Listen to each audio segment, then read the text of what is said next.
Atumenti kati amodola. Wasizo. Omungu gwalaziwa. Mulungi. Kama wabuyinza. Ode wawagana.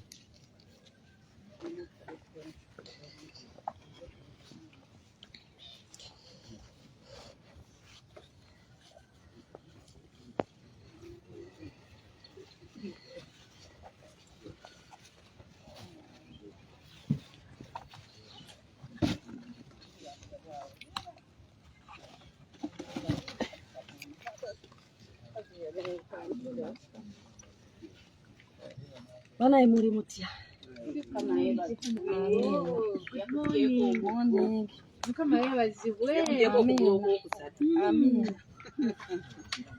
Kama wa mama.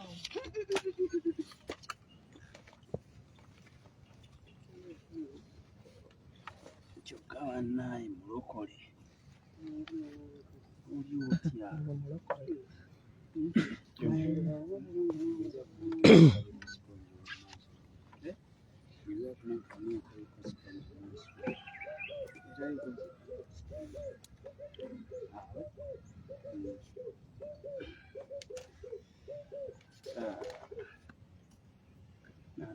Mwagala mutwala mukote kakasema ati yayagala kitwagala bakasebe basabidde akirize bamuye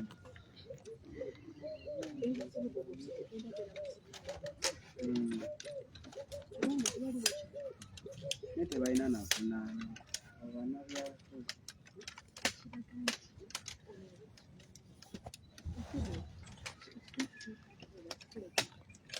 egenda kubanga yakazinda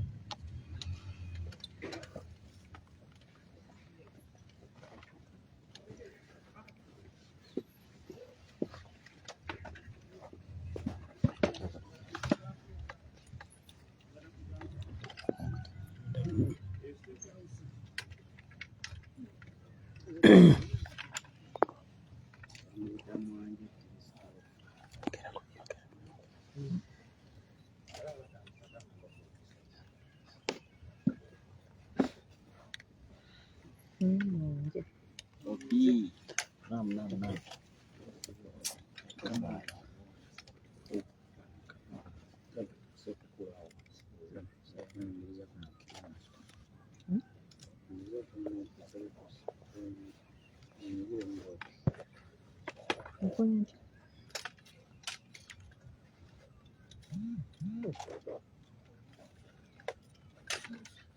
Ready to go?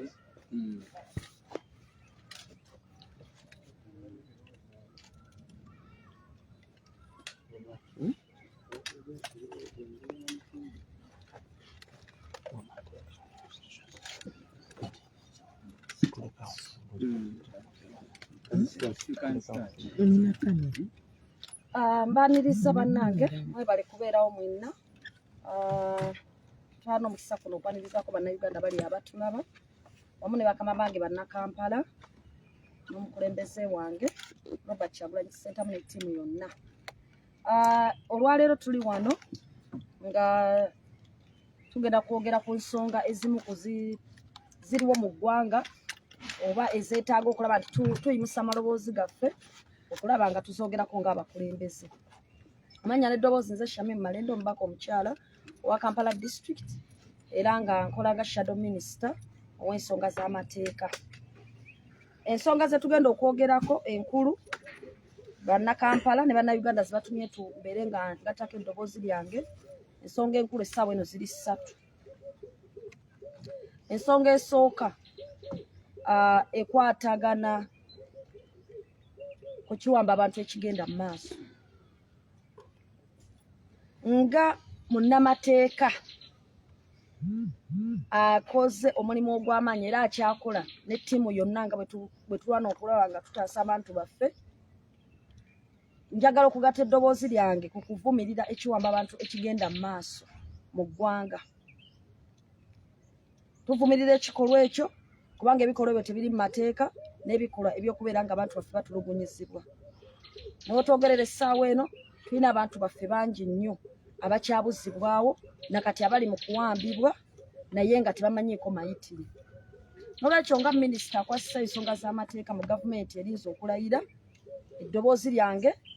ndigattako ne ŋŋamba nti nvumirira ekikolwa ekyo, tukivumirira ekikolwa ekyo, era nga tubanja abantu baffe bonna abaterekebwa mu bifo ebyo gye tutamanyi mu safe houses babeere nga bawandulwa. Ensonga ey'okubiri mu ekyo yakubeera nti tuvumirira ne sekuvumirira abantu okuba nti bawambibwa ate ne bateekebwa mu bifo ebitali mu mateeka. Nga munnamateeka ntambudde ebifo bingi okuba nga tunoonya bakomrades baffe bangi abawambiddwa. Tulina Yoswa Browo Mukisa, tulinawo Jacqueline, twalina Shelawo baakamala okumuta n'abantu abalala bangi abo njogeddeko batono. Naye nga munnamateeka oyimuka ku makya n'ogenda mu police stations ez'enjawulo oba police posts okunoonya abantu bano n'otuuka ng'ebifo ebiri mu mateeka abantu gye balina okukuumibwa ate tebaliiyo. N'ogendako ne mubiri ebirala tugeze ku Saayi Kololo ne bakugamba omuntu taliiyo. N'ogenda mu Flying Squad wali Embuya ne bagamba taliiwo. N'ogenda Saayiyo ekibuli kati gye yadda ne bagamba taliiyo. N'obuuza ko wali ku kibuli Saidi taliiwo. Ne mugendako Nateete omuntu taliiwo. Ekibuuzo kiri nti abantu baffe lwaki bawambibwa ne bateekebwa mu bifo ebitali mu mateeka? Ate ekirala nga ne bw'oba ogenza okubanoonyaayo bakugamba nti yadde oliro yaffe wano tetubalina. Ngenda kuwa ekyokulabirako emabegako tubadde tulina omukyala gwe tunoonya omu ku bantu baffe Shuki wa Bobi. Naye bwe twagenda ku police stations tuzinoonyeza zonna tugeza mu detention centers ez'enjawulo ne batugamba tetumulina, n'Embuya ne batugamba tetumulina, Ekireka ne batugamba tetumulina. Nali naakavaawo bwe nti ne bamuwa bondi era yantegeeza nga ngenza omulambula ne baŋŋamba bwe ntuusa wano baŋŋambye nti balooyo obwedda bali wano naye nga tetusobola kubakkiriza kulaba. Naye gwe ky'olina okumanya teri akufaako, tambula okole ki? Ogende todda na mu nsonga za byabufuzi. N'olwekyo nga era munnamateeka ate nga shadow minister w'ensonga z'amateeka ate ng'omukulembeze w'abantu nvumirira ekikolwa ekyokusibira abantu baffe mu bifo ebitali mu mateeka, kubanga ssemateeka waffe akirambika bulungi ti omuntu yenna asobola okuteeberezebwa okukola omusango, naye bw'aba nga ateeberezeddwa okukola omusango abeere ng'ateekwa mu kifo ekiri mu mateeka, abuulirwe ensonga emukwasizza, aweebwe omukisa okulaba balooya be, baddokita be, ab'eŋŋanda ze, kubanga omusango gusobola okusigala nga gukola ki? Nga era gutambula maaso nga gunoonyerezebwako. Ensonga ey'okusatu eri mu ekyo era mu ky'okuvumirira engeri tortures ezigenda maaso n'abductions y'ey'okubanga nga shadow minister w'ensonga z'amateeka njagala kugattako okuvumirira ebikolwa eby'okukuumira abasibe ku limanda ebbanga eppanvu nga tebawozesebwa. Tulina bannaffe bangi, bannayuganda bangi nnyo bali eyo bali mu kukaabira mu makomera nga bagamba nti nze mbadde wano emyaka 3 tebampitanga mu kkooti, nze mbadde wano emyaka 2.5 bampita ne basoma ne baddayo ne bankomyawo naye obujulizi tebujjanga. N'olwekyo tulina okumanya nti Uganda ng'ensi tulina ebyokukolako bingi. Amakomera gaffe gano ge tulina mu Uganda gayimirizibwawo ssente ya muwi wa musolo, kyokka ne facilities eziriyo si nnungi eri abantu baffe. N'olwekyo bwe tuba nga tunaakuumira abantu bonna mu makomera tulina okumeka sure nti omuntu yenna agenze mu kkomera yoyo yekka asaana okubeerayo, ate bw'aba amaze okugendayo omusango gwe guyitibwe oba emisango gyabwe giyitibwe bawozesebwe, ekyo nakyo kiveewo. N'ekirala kye njagala okwongeramu ekyo nti tulina emisango mingi nnyo abantu abasibibwa ebbanga eddene abamu baliyo emyaka 7 ne bavaayo ne bawaabira gavumenti ne bagiwangula. Bwe bamala okugiwangula ne bagamba oli bagenda muwulirira biliyoni za ssente kubanga gavumenti yamusibira mu bukyamu, poliisi teyakola kunoonyereza kumala. Kati ezo zonna ssente za muwi wa musolo, ssente zandigenze mu malwaliro, ssente zandigenze mu masomero, ssente zandigenze mu kusasula abantu baffe abasasula obubi ng'ate bakola kinene, zonna ziggwera mu bintu bya kyeyonoonere. N'olwekyo ntwala omukisa guno okukubiriza n'okugatta eddoboozi okulaba nti ebikolwa ng'ebyo by'okkuumira abantu mu makomera okumala ebbanga eppanvu nga tebawozesebwa oba ne bamala ne bakuumirwayo ne bateebwa buteebwa nga tewali na musango olumu gubakoze eki teri mujulizi aleeteddwa, bibeere nga tulwana okulaba nga bikoma. Mmwe abakyatuddewo mutalina kubeera oba abakyawagamiza we muli nga mugamba nti mmwe mukyatuvuga yadde nga simu mulina okubeerawo at least kana kaseera ke mukyewangamiza mugezeeko okulaba ng'eddembe ly'abannayuganda terikola ki temulityobola kutuukaawo n'olwekyo tulowooze ku bantu abali mu makomera bali mu mbeera mbi tulowooze ku bantu abawambibwa bali mu mbeera mbi tulowooze ku ssente z'omusolo ezigendera ku bintu ebyo ng'ate tebizza twagala omuntu abeera ku poliisi abeera mu kkomera nga yaddala yasaanidde okukola ki yasaanidde okubeerayo n'olwekyo ensonga ezo tusimire nga nkulu nnyo eyo y'ensonga esooka segment esooka eyisizza olukuŋŋaana luno ensonga ey'okubiri ekwatagana ku welfare welfare y'abakozi baffe mu Uganda naddala ngenda kwekubira nnyo ku sayidi ya security personnel okusinziira oba abantu baffe abali mu bitongole ebikuuma ddembe okusinziira ku bibadde bigenda mu maaso mu nnaku zino zonna mulabye tetulina abakuumaddembe bangi abejje mu bulamu bw'ensi eno ne beekuba amasasi abalala ne batta bakama baabwe abalala ne batumibwa ne batta abalala nga ensonga ezimu ziva ku kwekyawo ebintu bingi byogeddwa flo ya parliament ensonga ezimu zoogeddwako foras ez'enjawulo zibyogeddeko naye kye tulina tusinga okuadressinga ekikulu tulina okubuuza ebintu bino lwaki biringa bwe biri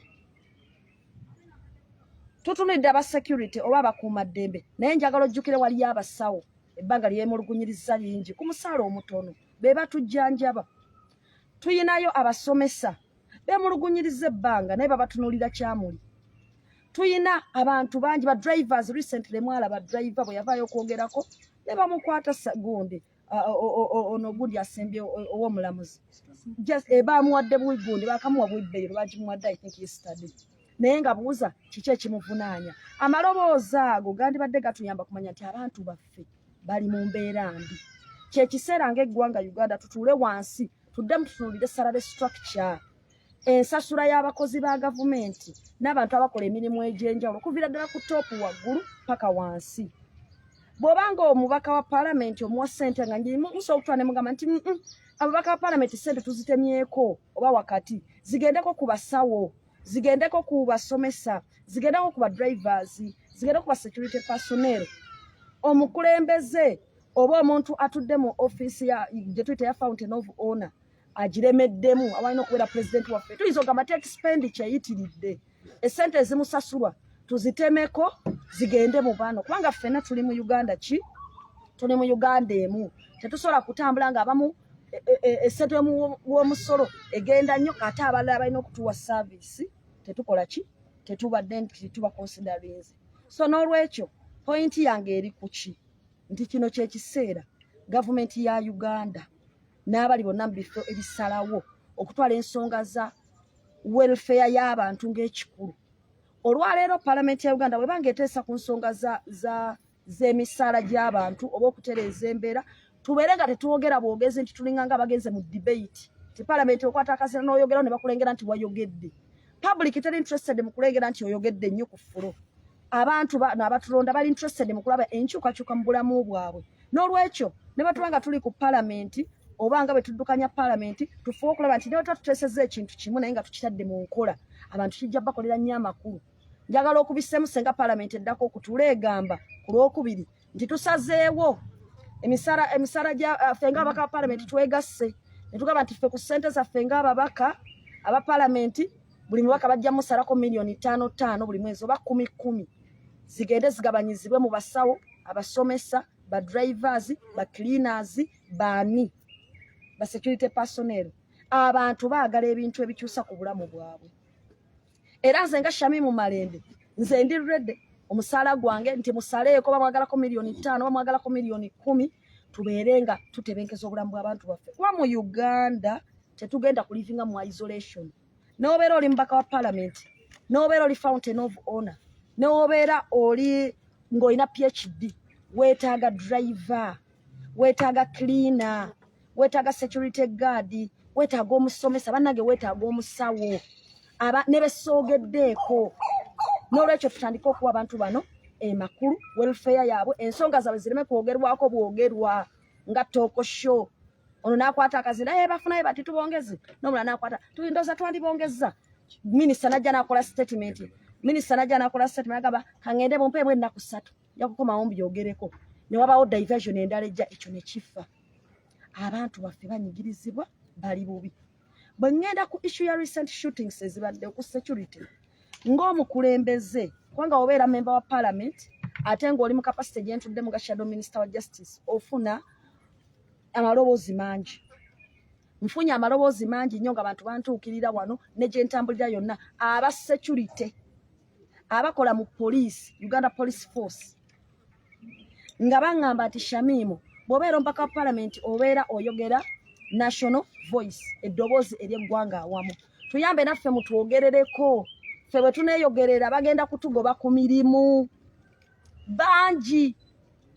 bannange mubagambe nti tufa tuli bubi tugenda kwetta tujje mu nsi nabo tubatte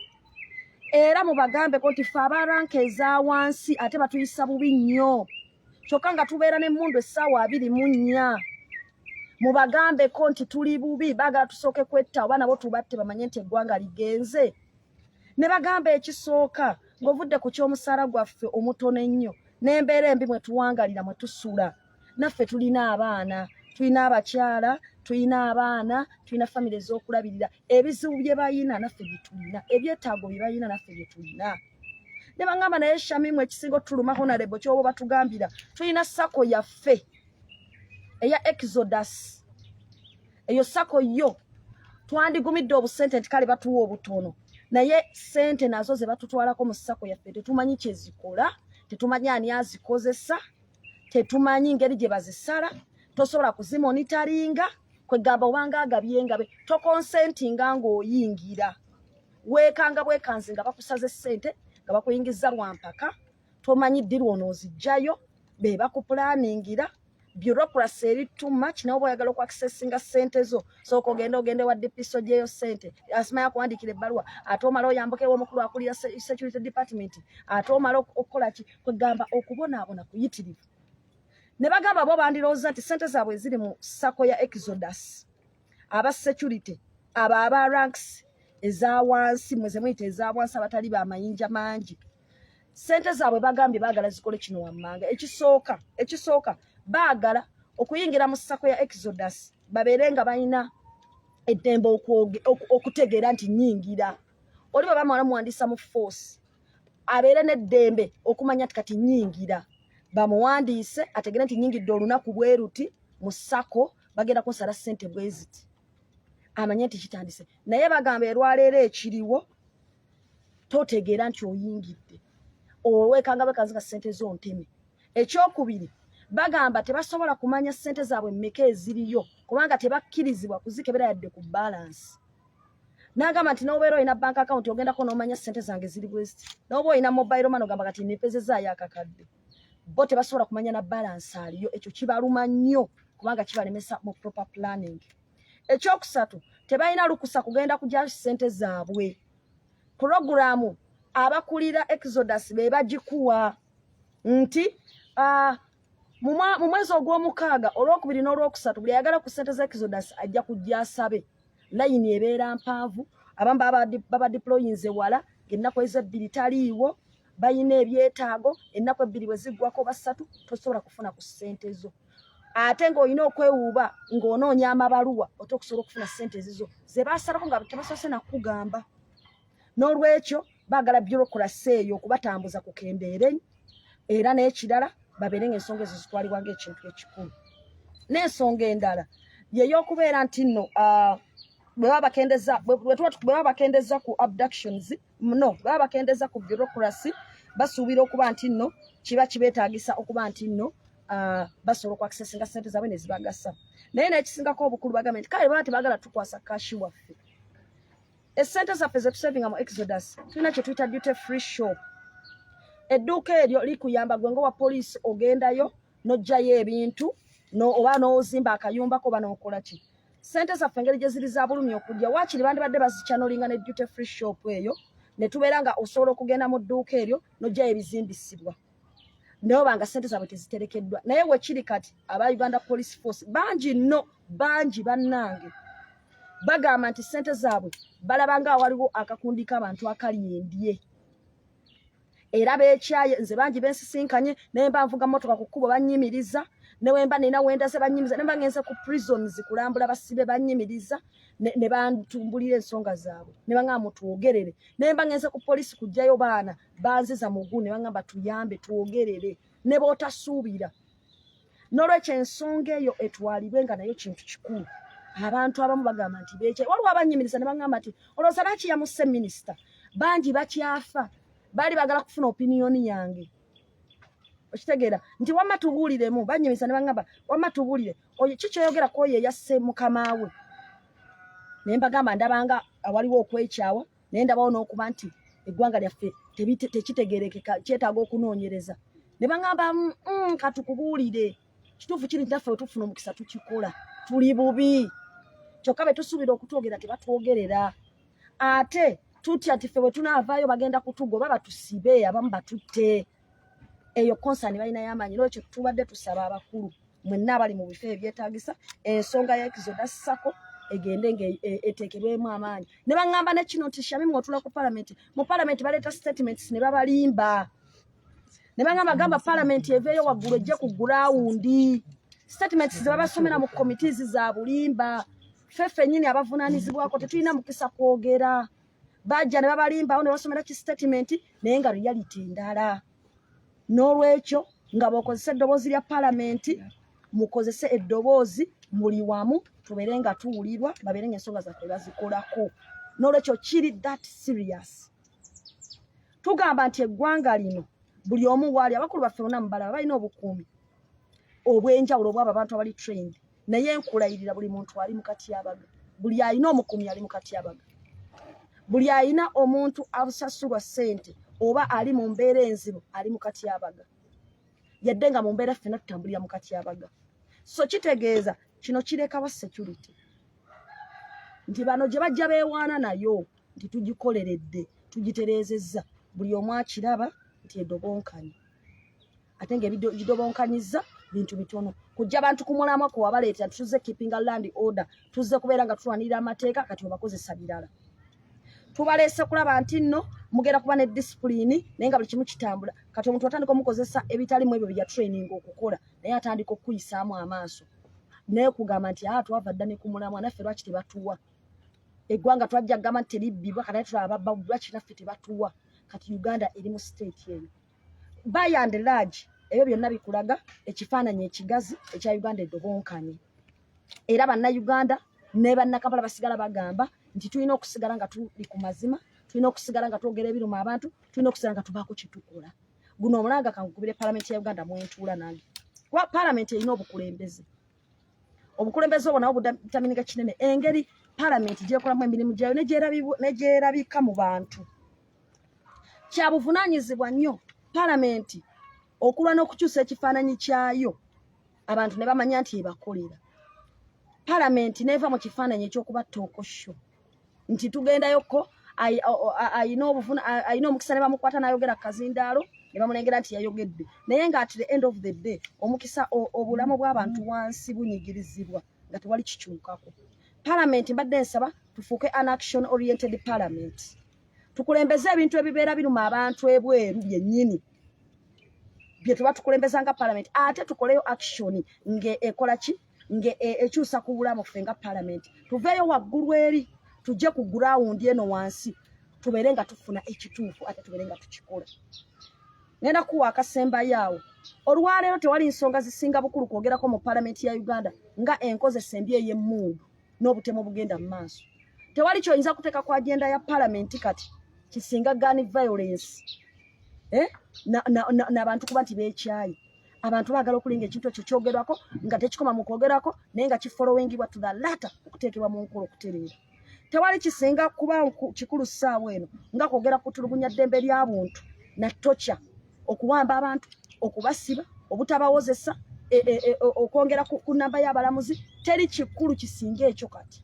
n'okukiteeka mu nkola kubanga buli kumpi maka gabuliddwa omuntu kumpi buli maka galina omuntu ganoonya gwe gatamanyi gyali kumpi buli maka galina omuntu eyalemala olw'oku expressing eddembe tewali lwaleero kikulu mu Uganda kyosobola kwogera ku notayogera ku mbeera ya byanfuna abantu bagobeddwa we bakolera emirimu gavumenti ya Uganda yakakasa terina ebweru gye bagenda babajjeemu ensigo abatono abatidde ogende bwe batalina kasente akwata emitwalo 63 n'abako kyatandika aba akyalawo ng'ow'emmundu azze ng'amugobyewo kesisi engezze ng'emugobyewo akole ki lwaki tagenda kukuba katayimbwa ku mutwe n'olwekyo tewali kikulu lwaleero kyamaanyi kwogerako mu palamenti kisinga byanfuna y'abantu na nkola ya mirimu tutereeze abantu bakole emirimu gyabwe emitono gye bagezaako okukola tubeere nga tubayambako tewali kintu kikulu kwogerako nga gundi zibaziguddewo disasters amataba gazze enkuba etonnye enguudo embi ebyebulamu ebibi ebyeducation ebibi ezo ensonga zonna nkulu n'olwekyo nze kyembadde nsaba era nga nnyongera eddoboozi ate nga kikulu kwe kuba nti nno tuwa ensonga enkulu ne tuziwa amakulu olumu ekibeerawo nti tuteesa ku nsonga ne bwe tuba tuli mu palamenti eyo yesinga nazo nkulu naye ng'omuliro gubumbujja ebweru naye nga tetugwogerako ekyo nno kibi bannayuganda kibaluma nti waliwo ekibumbujja ebweru naye twogera ku kirala abantu nze we nali sinagenda mu palamenti nali njagala nnyo okumanya lwaki nalabanga nga palamenti ya Uganda etangasa ate nga nalondanga ababaka era bwe mbadde mu palamenti ebbanga lyange erisooseyo mbadde neetegereza nkola ya palamenti kulaba lwaki omuntu wa wansi agamba temugasa era ansa nenzifuna eyo eriba presa ndala engeri palamenti gyesobola okukyukamu okugasa omuntu wa wansi nawulira nti ddala palamenti yange kubanga at the end of the day sobi ekolebwa mu palamenti evumisa ababaka bonna abatuulayo n'olwekyo tulina okulwana ku kifaananyi kya palamenti okulaba nga tukizza kuba eddoboozi ly'omuntu owa bulijjo kyesembyayo olwaleero ng'omukulembeze era owa Kampala nafunye okwemulugunyanga kungi ku batembeeyi n'abatundira ku kkubo bano abaalawo ebintu n'aba boda borders kino nno kipya ne bagamba Shamimu twogerere wazzeewo ekipya kye bayita boda enforcement ku Martin Road yawo aba boda bazzeemu okubeera ng'emirembe gibaweddeko kyagala okufaananako ekyamukulu kitaata ekikadde ekya boda 2010 bagambye nti kifaananira ddala bambala ebyambalo bya black ne bateekako gaalubindi za black ne babeera nga batukola ki ne babeera nga batuyisa mu mbeera efaanana eri kitandiseho nalebo Shamimu kyogereko kireme kusajjuka n'olwekyo aba boda mwakuzeemu okuba nti nno muwamba boda zaabwe omugjamu ekisumuluzo omubuuzabuuza oli tebakola na batrafiki nti owa trafiki yabakutte bwe mumala okubatwala bagamba ne mubasaba ssente emitwalo 10 emitwalo 2 tezirina risiiti okukuddiza boda yo n'olwekyo ng'omukulembeze omukyalo owa Kampala nnyongera okuraisinga eddoboozi ly'aba boda abanyigirizibwa nti bannange ekyo ekifaananyi kye mwaleese ekya boda enforcement ekyagala okuddamu okubanga boda 2010 kikome bunnambiro aba boda mbaleke bakole emirimu gyabwe bwe babeera bakwatiddwa mu mateeka nti wa traffic babeere nga bakwatibwa mu mateeka amatuufu then bahawkers ne ba street vendors oba abatembeeyi konsaani yaabwe eri nti olwedde babagobaganya mu kibuga bakola ku kanaayo kyani basibiddwa bangi bavundira eruzira bali emyezi 6 oli alina bukapito bwa mitwalo 3 abamu babasibye n'abaana baabwe abakyala kibaluma abamu baali basingo mothers ne babatwala obwana bwabwe bwasigala mu nnyumba bwokka naye ate babawa olunaku olw'essande kesise ne bagamba nti olunaku olw'essande mujjanga kukola ki mujjanga kutunda era bavaayo ne bateekawo ebintu byabwe naye ekibaluma kibangambye enjogereko nti n'olw'essande lwe baatuwa oba oliawo nga obumotoka bwa kesisi ebuyitamu nga buyoola ddu nga kakutwala ne bagamba kakati mwagala ki n'olwekyo eddoboozi eryo eri abatembeeyi n'abantu abatundira ku nguudo nalyo njagala liwulikike bulungi KCCA bwe mmanga mukola enforcement ekolebwe mu mateeka naye olunaku olw'essande luno lwe mwabawa omuntu ne bw'oba omutwala mugambe ekimutwazisa bagamba lwaki mubakwata ku lunaku olw'essande ate lwe wabakkiriza bakole ate ne bangamba Shamimu ne kino kyogereko ffe abatembeeyi n'abatundira ku nguudo ffe kooti eyaffe etuulirawo munnange toyita yadde looya tuba tugamba katukubire ku honorable oba tuba tetunatandika na kumala kukubira oba kukubira abalooya abalala nga already bakusindisa eddeeruzira myezi 6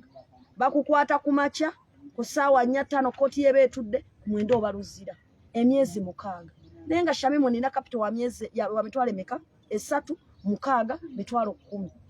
ndese abaana nange baagala ogenda ku ssomero nolwekyo mutuogereko nti naffe yadde tuli eno tuli batembe naye naffe ensi yaffe nolwekyo mbadde nsaba bonna bekikwatako buli stakeholder gwe kikwatako okulaba ng'ensonga ezo zitunuulirwamu tukimanyi nti ebizibu bya Uganda tebigenda kuggwaawo era bingi nnyo bye tukyalina naye tulina okukakasa nti okukyusa obukulembeze ng'abantu bwe baali babukyusa ly'essuubi lye baali basigazza era abantu bakyalirina naye essaawa eno mwe mukyakwata ssente y'omuwi w'omusolo tulina okubateeka ku nninga okukola ebyo muteekeddwa okukola paka bwe munakkiriza ddala kituufu twawangula muveeyo oba entebe mugigabire abo abatuufu abalina okugituulamu n'olwekyo ensonga ezo ze zibadde ezisinga okubeera enkulu ezisobola okubeera nga zenjagadde okwadressinga kompozi finale okutaanya ensonga ya Sacco eya poliisi twawandikidde Inspector General wa poliisi owa IGP twamuwandikidde ebbaluwa okusobola okutunuliza ensonga z'aba security eza Sacco okubeera nga zitunuulirwamu era ebbaluwa yino twagiwandiise ne receivingibwa nga 25 May ne bagirecevinga bulungi era ne bakkiriza nti ensonga za Sacco Exodus bazifunye bagenda kubeera nga bazikolako tubasaba mu bbaluwa eno twabasabye olukiiko consultative meeting nabo okusobola okwongera okutunula ensonga za Sacco zino bwe zitambula ne bwe zigenda okutereezebwamu era mu gundi ne tubasaba nti ne mu lukiiko olwo kyandibadde kirungi bagundi baabwe abo abamu abakozi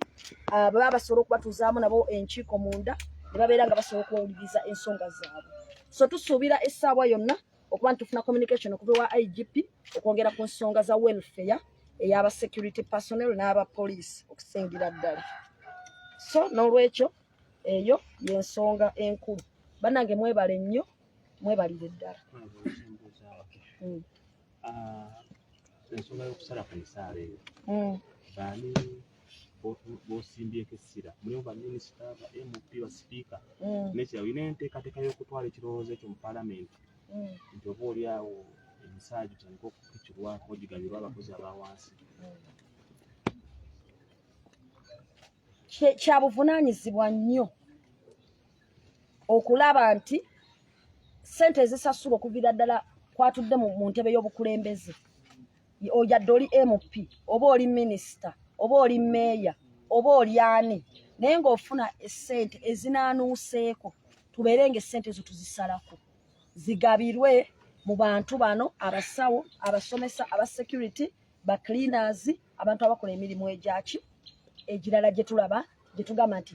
ba support staff oba bayamba okulanga emirimu gikola ki gitambula n'olwekyo ekirowoozo ekyo nsuubira okukisitula bulambalamba nange nkitwale ku fulo ya Parliament tubeere ng'essente z'ababaka zisalibwako essente z'abaminisita zisalibwako essente abali mu state house zisalibwako n'expenditure ya gavumenti esusse esalibweko ssente zidde mu bintu ebikulu Shamimu Malende nalwala kyali kinneetagisa okugenda mu Aga Khan e Nairobi okujjanjaba kyokka ekyewuunyisa mu Aga Khan gye nagenda okujjanjaba ng'abasawo abali abamu bagikulya bannayuganda muno badduka olw'obutasasulwa bulungi olw'ebikozesebwa obutabeera mu malwaliro twetaaga buli muntu omusawo tewali kyetaagisa kugamba tulina kusooka nga kufuluma bweru wa ggwanga okujjanjaba olwo oyo omukyala omuvubuka omwami oyo antunuulidde atalina busobozi obwo agenda kukola atya kwe kufa kwolaba okuyitiridde mu malwaliro gaffe olw'okuba nti abantu tebaliiko keya ebikozesebwa tebiriyo ensasulwa mbi abasawo tebali motivated n'olwekyo ekiteeso ekyo njagala kuyita bakulembeze bannange tukyegatteko tuleme kukayanira te mu paalamenti ezange temujja zisala twegatteko baminisita twegatteko buli omu yegatteko buli afuna ku ssente ezo tuzisaleko tubeere nga ssente zigabanyizibwa mu bantu baffe aba bulijjo ne baana ababba ezaffe ababba ez'omuwi w'omusolo nabo tubakwate mavumbavumba bannange kubanga ssente abantu kibaluma nti basasula emisolo naye waliwo akakundi akabba ssente ko ne kabeera bulungi nnyo nabo tubakwate ssente zaffe baziseseme tusobole okukola ebintu ebigasa eggwanga n'okuzigabanya mu kusasula abantu. Bino byagwagwa nti Uganda njavu nga si njavu tebikola. Kubanga Uganda ssente zayo zeefuna just ziddibwa abantu abatono. So nga tezandibadde zigabanyizibwa mu basomesa, ezigabanyizibwa mu mirimu egy'enjawulo, buli omu eggwanga ne litambula bulungi. Ku nsonga y'ekiwamba bantu gye watandise nayo. Balabanga omwaka oguweddemu ng'ababaka ba Parliament abali ku ludda oluvuganya gavumenti mwekandagga ne muzira entuula za Parliament lwa nsonga ya kiwamba bantu. Naye mpaawo kintu kyonna kyakolebwa eri gavumenti oba kintu kyonna kyatuukibwako era abantu basigala bawambye nakati bakyawambye. Gwe nga munnamateekera omubaka wa Parliament olowooza ki ekiyinza okuddako ekiyinza okutaasa bannansi okubawamba? Okusooka ffenna tukkiriza n'oyo andaba akkiriza nti institution zaffe zonna ezisinga kati ziri mu buwambi, nti Parliament oba erina entoli kwekolera ebitongole nga binako entoli kwe bikolera olw'engeri gye balondebwamu n'ebintu ebirala ebiringa ebyesijja gendamu. Tuba tulina ekizibu ekinene nti oli bw'abanga agenze mu kiwamba abantu ng'alagiddwa kino kye kiba kikolebwa ng'agamba sina kukyakola nina kukola ki nina kukikola. Kitegeeza nti solution of course esooka enkulu bannayuganda kwerwanako kukyusa bukulembeze. Bwe balowooza nti bwe buvuddeko ebizibu bino byonna nti ani alagira okuwamba abantu n'atagambwako oyo akwatibweko, ani oyo yabba ssente z'abantu ye n'abeera nga tagambwako oyo akwatibweko, oyo gye bajja amaanyi oba obwo obukundi gye bajja amaanyi bukwatibweko. N'olwekyo solution esooka ekyo bannayuganda bakyegattako dda kyakukyusa bukulembeze. Ekyokubiri, Parliament yaffe erina okwongera okuteekamu amaanyi okugenda wansi. Ngenda kuwa example, emabegako waliwo abakyala be bakwatanga ba MPs, bakwata ebipande byabwe ne bafuluma Parliament nga babitwala ne babakwata, tebaasulayo kubanga omukulembeze wa Parliament omukyala yayimuka ne delegation ne bagenda ne babajjayo. Naye ekibuuzo kiri nti kakati njagala kumulengera n'abalala nga tugenda okunoonya Saburo w'omukisa, njagala kumulengera n'abalala nga tugenda Kawempe ku poliisi awo tujje abasibe abaliyo abo abamazeyo ennaku 7 oba ewiiki 7 nga tamanyi na kiddako, kubanga kyalaga nti abakulu bano abakulira ebitongole baba beenyigidde mu kintu eddoboozi lyabiriwulirwa. Kakati njagala Parliament eveeyo waggulu ejje wansi, ereme kuvangayo gwokka nga bakutte minisita, ereme kuvangayo wokka nga bakutte memba wa Parliament, eveeyo nga bakutte Shuki wa Babi, eveeyo nga bakutte Aneti, eveeyo nga bakutte omuntu owa bulijjo wa boda boda. Ekyo kikulu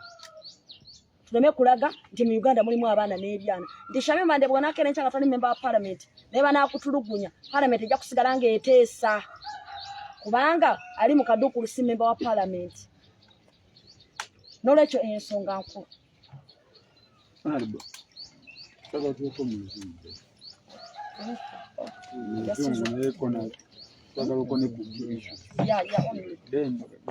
Ekibuuzo kya Mwanje kinene kyakubuuziza okusala gondo muzungu demutuddeewaleero okutugende. He as a representative of the people, I intend to bring a motion on the floor of Parliament to consider the welfare of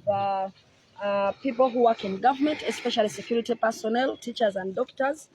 to the effect that the salaries of members of Parliament, ministers, the money that is expended in State House should be reduced so that we can ensure that we add on the salaries of these other people who also offer a service to us. So I call upon that. I call for the support of all members of Parliament, the ministers,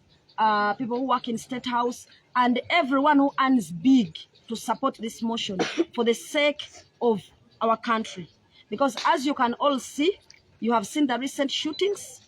and that is the only way that these people think that they can express themselves. You have seen doctors on the streets, even interns. You have seen teachers. So how best do you as parliamentarians want to understand them? So before we even say that there is no money, let's first reduce on our salaries, on our allowances to cater for these people. So I pray that you all support that motion when it comes to the House. Secondly, we want to talk about the issue of the police Sacco, Exodus. We have received very many complaints from police officers saying that they serve with this Sacco, but there are so many anomalies that need to be looked at. They are not comfortable with the way the Exodus Sacco is being run. And they say that when statements are presented on the floor of Parliament, they are lies. They are not representative of what is actually happening on ground. Therefore, they are saying that some issues should be looked into. One, they do not have access to their funds.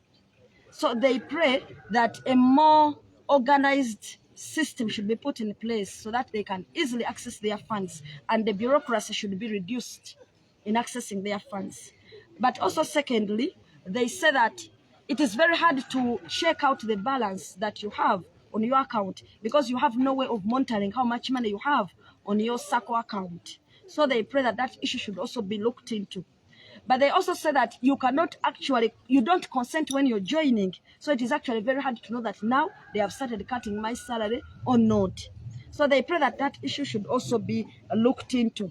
But most importantly, they suggest that they should use the Sacco money in line with the duty-free shop, so that they can be collecting construction items from that shop, and the Sacco should be catering for those expenses. The Sacco should be paying direct to the duty-free shop. And they are saying that the issue of the Sacco is very important, and they are saying that it is one of the issues where you are seeing officers shooting themselves, that despite their meager pay, even the money that is deducted from them on the Sacco that they would have used to do other things,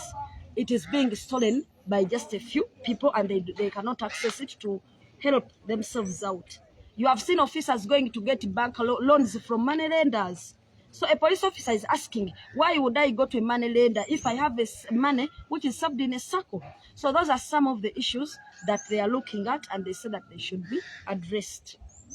But also, thirdly, we want to condemn the rampant abductions that are going on. We want to condemn the illegal detentions and the fact that people are kept in these illegal centers. And when you go there as a lawyer, they deny you access to these people and they only drop them after you have left. They drop them on the streets. They give them a bond when you are not there. But when you have been there, and they deny that we don't have these people. So we want to condemn the illegal detentions. But we also want to condemn the issue of people being kept on remand for long without their cases being tried. So many people are languishing in prisons over 7 years, 5 years, 2 years, 1 year. Their cases have never been, have never taken off. Therefore, as the Shadow Minister of Justice and Constitutional Affairs, I want to add my voice and condemn such acts so that we can live in a law-abiding country.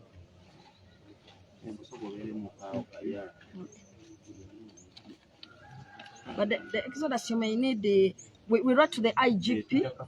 Okay. We wrote to the IGP about, this was on, the letter was served on 25th May, and we wrote on 25th May to the IGP regarding the issue of the police Sacco Exodus. And we wrote to them asking for a consultative meeting to iron out these issues. And we also requested them that if possible, they can convene some meetings with their officers so that they can settle these grievances. So we hope to get a response from the IGP anytime soon so that a consultative meeting can take place.